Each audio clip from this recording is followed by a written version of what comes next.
बीड हत्या प्रकरणामधील गुन्हेगारांचा सूत्रधार मंत्रिमंडळात, संजय राऊतांचे गंभीर आरोप. तर धनंजय मुंडेंना मंत्रिमंडळामध्ये घेणाऱ्या दादांचाही राजीनामा घ्या, राऊतांची मागणी. बीड प्रकरणी एसआयटी लावा, सर्वात पहिली मागणी मी केली होती. संतोष देशमुख हत्या प्रकरणी पंकजा मुंडे यांची प्रतिक्रिया.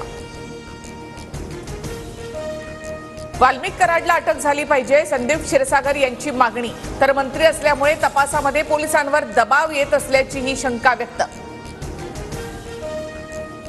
सीआयडीच्या अप्पर पोलीस महासंचालकांसह बीडचे पोलीस अधीक्षक केसच्या दिशेने रवाना.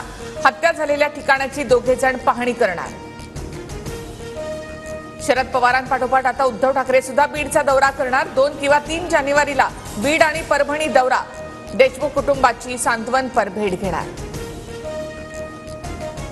बीडमध्ये शनिवारी होणाऱ्या मूक मोर्चाची तयारी सुरू. न्याय पाहिजे असा उल्लेख असलेले बॅनर.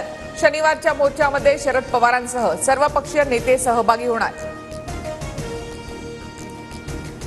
कल्याणमध्ये अल्पवयीन मुलीवर अत्याचार, आरोपी विशाल गवळीला 2 जानेवारीपर्यंत पोलीस कोठडी.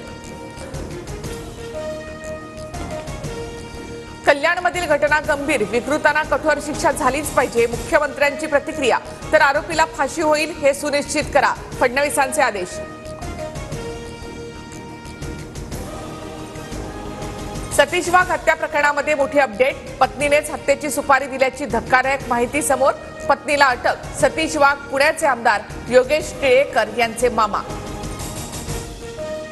2 चिमुकल्या मुलींच्या हत्येने राजगुरुनगर हादरलं. 54 वर्षीय नराधमाकडून चिमुकलींवर अत्याचार करून हत्या. इमारतीच्या बाजूला दोन्ही मुलींचे मृतदेह आढळले. मालवणमधील राजकोट किल्ल्यावर पुतळा उभारणीचं काम सुरू. पाया खोदण्याच्या कामास सुरुवात. रामसुतार आर्ट क्रिएशन्स कंपनीला पुतळा उभारण्याचं काम.